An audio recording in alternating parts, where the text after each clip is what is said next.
Je kiffe le chocolat, sous toutes ses formes. Je surkiffe le chocolat.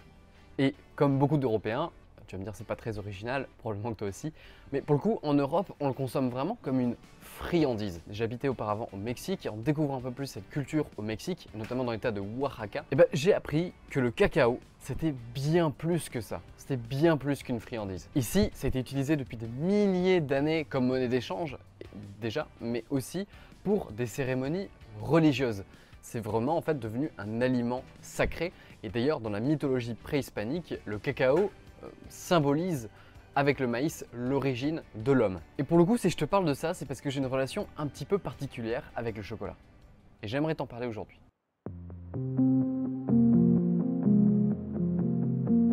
Alors, il y a très peu d'études et de recherches sur le sujet dont je vais te parler aujourd'hui. Donc, je vais beaucoup parler d'expériences personnelles, également de ce que j'ai appris avec la culture locale. Et donc, cette vidéo sera un petit peu moins science-based, on va dire. On va plus être dans le partage de ressentis, d'expériences vécues. Et c'est pour ça que ça sera important que tu me fasses part aussi de ton expérience personnelle dans les commentaires pour qu'on discute un peu de tout ça. Quand j'ai changé mon alimentation, j'ai commencé à faire attention à mon alimentation, j'ai assez rapidement remarqué, j'ai commencé à faire un peu attention au fait aux différents effets que pouvait avoir la nourriture sur ma santé, sur comment je me sentais au quotidien. Et pour le coup, un des aliments qui s'est vite démarqué, c'était le chocolat. Je me suis vite rendu compte que je le digérais mal et qui pouvait facilement affecter mon humeur. Pire encore, le chocolat pouvait carrément m'empêcher de dormir et me rendre vraiment irritable. Lorsque j'ai suivi l'alimentation paléo pendant quelques temps, j'ai même supprimé totalement le chocolat de mon alimentation pendant au moins 2 ans. Et quand je dis totalement, c'est totalement. Et puis à plusieurs reprises, j'ai voulu retenter, j'ai voulu réintégrer le chocolat. Et parfois, je me sentais super bien, mais vraiment, je sentais que ça avait presque un effet positif, je me sentais super bien. Et d'autres fois, c'était tout l'inverse. En fait, en petite dose, ça se passait très bien, et dès que je dépassais un certain dosage, qui n'était même pas toujours le même, là, ça devenait assez catastrophique. Et le pire, c'est que quand je communiquais là-dessus à mon entourage, en Europe, en général, on me disait toujours, mais bah non, enfin moi le chocolat ça me fait rien, de temps en temps je prends du chocolat avant d'aller me coucher, ça me pose aucun souci. Pour moi, le chocolat après 18 h, c'est impensable. C'est vraiment impensable. C'est comme la caféine. Et justement, il y a un lien, on va en parler après. Et donc moi à ce moment-là, je me dis, bah est-ce que le chocolat c'est juste pas pour moi? Est-ce que je dois abandonner le chocolat? Si pour toi ce serait ton pire cauchemar, tu peux t'imaginer l'état dans lequel je me trouvais. Alors j'allais survivre, pas de souci, mais la déception dans laquelle je pouvais me trouver à ce moment-là. Seulement voilà, comme je te l'ai dit, à petite dose parfois, je me sentais très bien et le chocolat passait très bien. Et ça fait presque même un effet positif. Du coup, je me suis dit que ça serait l'occasion, peut-être, en venant en plus au Mexique, à Oaxaca, qui est vraiment l'endroit du chocolat au Mexique, et c'est là que le chocolat a été découvert à l'époque de la colonisation par les Européens. Est-ce que je ne profiterai pas de ça pour expérimenter un peu et en apprendre plus sur le chocolat et mon rapport au chocolat, ou en tout cas celui de mon corps? Parce que oui, contre toute attente, le pays du chocolat n'est pas la Suisse ou la Belgique. Le pays du chocolat, c'est le Mexique. Le cacao a été découvert par les Européens et donc ensuite été importé et transformé par la Belgique, la Suisse et les autres pays d'Europe. Mais il a été découvert au Mexique, donc en Amérique latine, et il était à la base consommé mélangé à de l'eau et du piment notamment. C'est encore le cas aujourd'hui, il est consommé traditionnellement avec de l'eau dans les communautés indigènes. Et ça fait plus de 4000 ans que c'est le cas. C'est seulement avec l'importation en fait en Europe où les locaux en Europe ont commencé à se dire bah oui c'est bon mais l'amertume on n'aime pas trop ça. Du coup à la place de l'eau on va mettre du lait et à la place du piment qui est un peu fort on va mettre de la cannelle. Ouais, on est des gros fragiles. Encore aujourd'hui, certaines boissons à base de cacao et également notamment de maïs sont utilisées à des fins cérémoniales en fait et c'est presque blasphématoire que de les consommer en dehors de ces cérémonies. Ça peut être des mariages, ça peut être des enterrements, ça peut être le Dia de Muertos, la fête des morts notamment. Voilà, ces grands moments de l'année dans lesquels on consomme ces boissons et on ne les consomme pas en dehors. Pourquoi? Eh bien parce qu'en fait, depuis toujours, on est conscient de cet effet particulier du chocolat. Et pour te dire, même en Europe, quand c'est arrivé, ça commence à prendre une place un petit peu particulière, c'est devenu un peu un aliment interdit. En Angleterre, il y avait les chocolate houses, qui étaient du coup des maisons du chocolat, où c'était des endroits où il se passait des choses un peu interdites, tu vois, on consommait du chocolat et il y avait des échanges un petit peu officieux, parfois entre diplomates, parfois entre... voilà, c'était des lieux un petit peu secrets, un peu des lieux du vice aussi. A priori, d'ailleurs, Casanova prenait du chocolat avant d'aller voir ses conquêtes pour s'assurer de performer. Et dans la même lignée, Madame de Pompadour consommait du chocolat pour y trouver l'excitation qui lui permettrait et la stimulation qui lui permettrait de satisfaire son mari, Louis XV. Et tout ce côté un petit peu mystique, ça vient, a priori, ce sont les théories, viendrait d'une molécule qui s'appelle la théobromine. Théobromine, littéralement, c'est la nourriture des dieux, la molécule des dieux. Donc oui, on est sur quelque chose de sacré. En fait, elle fait partie de la même famille de molécules que la caféine, c'est assez similaire dans le fonctionnement, avec en plus ce petit quelque chose de mystique. Ce qui expliquerait pourquoi j'y suis particulièrement sensible.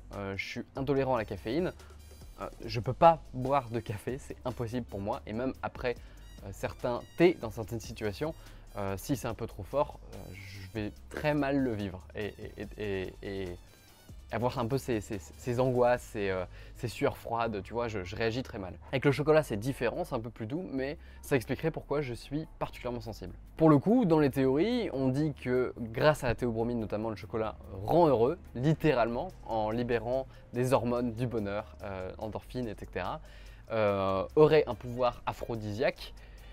Tu devrais savoir ce que c'est. Et pour le coup, ce qui est intéressant, c'est que ça n'a pas forcément le même effet quand on isole la molécule. C'est-à-dire que si tu prenais aujourd'hui de la théobromine en complément alimentaire, tu n'aurais pas forcément le même effet que la combinaison des éléments du chocolat quand c'est un tout, quand tu prends le cacao plus que le chocolat en soi. À ce point-là, si la vidéo t'intéresse et que ce genre de sujet t'intéresse, n'hésite pas à le faire savoir à moi et à YouTube en cliquant sur le pouce bleu et en t'abonnant à cette chaîne si ce n'est pas le cas. Tu peux aussi activer la cloche, tu ne manqueras pas les prochaines vidéos. On passe à la suite.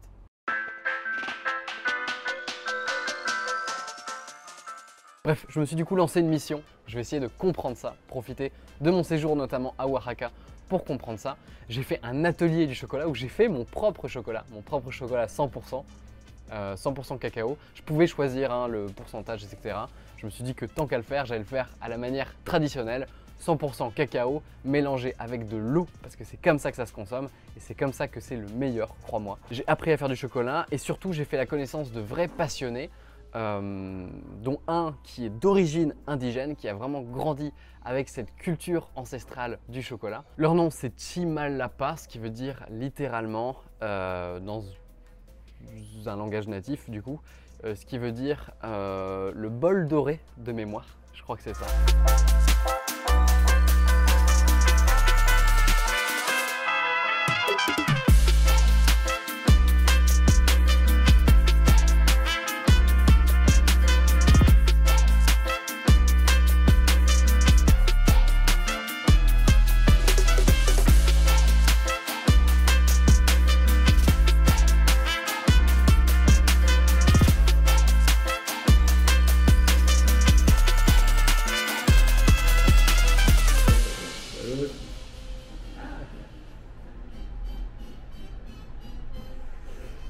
J'ai échangé du coup sur ma sensibilité au chocolat avec eux pendant qu'on avait cette élaboration et je leur expliquais aussi ma fascination pour ça et ce que je voulais comprendre derrière.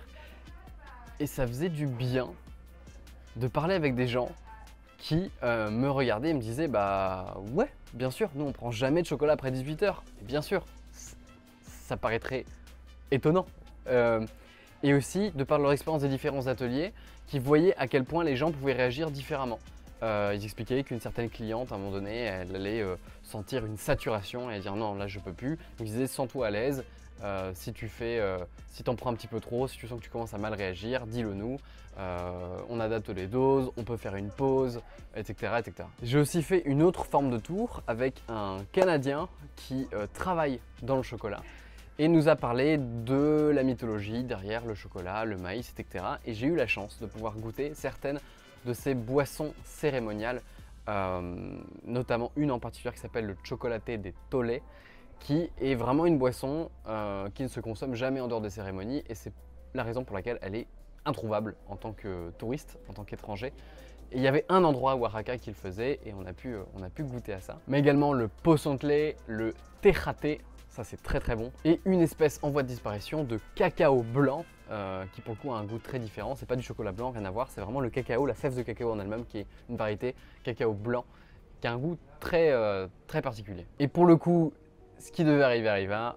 Après ces ateliers, j'ai fait une bonne overdose de chocolat et j'ai commencé à revoir ces symptômes revenir, cette anxiété chronique, cette difficulté à dormir. Et c'est vraiment, ça peut durer 2-3 jours après ce type d'overdose pour moi. Autant dire que j'ai passé une nuit de merde.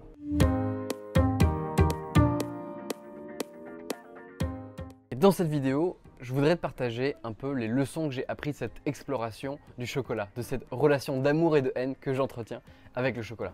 Au final, les critères qui rentraient le plus en compte pour moi, c'était l'activité physique et le sommeil. Si je dors bien et que je suis actif dans la journée, je vais pouvoir tolérer un peu plus le chocolat, à tel point que ici, c'est même devenu une routine. J'en prends, ça remplace un peu peut-être ton café ou ton thé du matin. Moi, je prends entre 15 et 20 grammes de chocolat, 100%.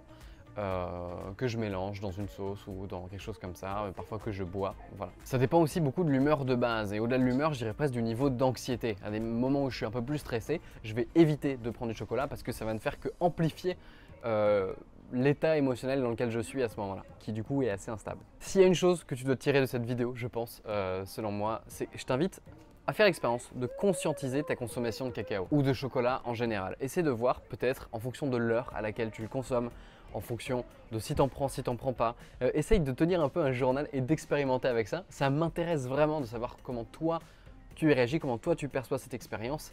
Et ça m'intéresse vraiment d'échanger à ce sujet. Donc dis-le moi dans les commentaires si tu fais l'expérience. Tu peux aussi me contacter directement, notamment sur Instagram. Je te fais pas de mon Instagram là, ça peut être très intéressant. On va pas se mentir, ça reste un élément qui est très riche en énergie, en graisse, qui est très calorique et qui est compliqué à intégrer dans une diète.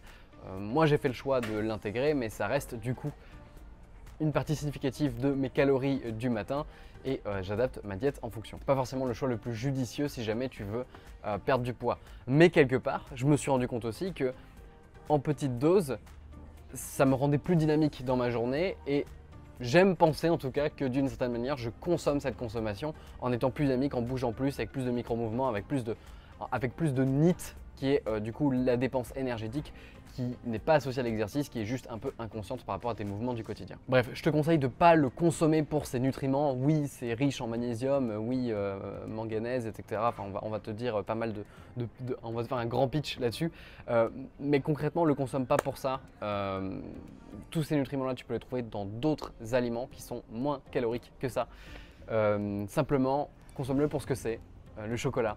Un aliment qui est présent depuis 4000, 5000 ans, qui est associé à toute une religion, à plusieurs religions même, à toute cette mythologie derrière. Et c'est aussi ça que je trouve passionnant. Et c'est aussi pour ça que cet aliment me fascine à ce point-là. Donc au final, je l'aime bien ce chocolat, malgré nos petits différends. Cela dit, le chocolat contient aussi de la caféine et donc si tu consommes déjà de la caféine, tu peux vouloir faire encore plus attention à tes dosages ou peut-être séparer la caféine avec le chocolat. Si tu veux vraiment en savoir plus sur la caféine, je mets une vidéo juste en dessous où je plonge en détail dans le sujet et comment la consommer au quotidien. Si ton truc c'est plus la perte de poids et ça qui t'intéresse à long terme, alors je t'invite à t'inscrire à ma formation gratuite par email. C'est sans engagement, tu peux te désinscrire en un seul clic si mes mails ne t'intéressent plus. Sur ce, je te dis à très vite pour des prochaines vidéos. D'ici là, prends soin de toi. Mon corps te remercie.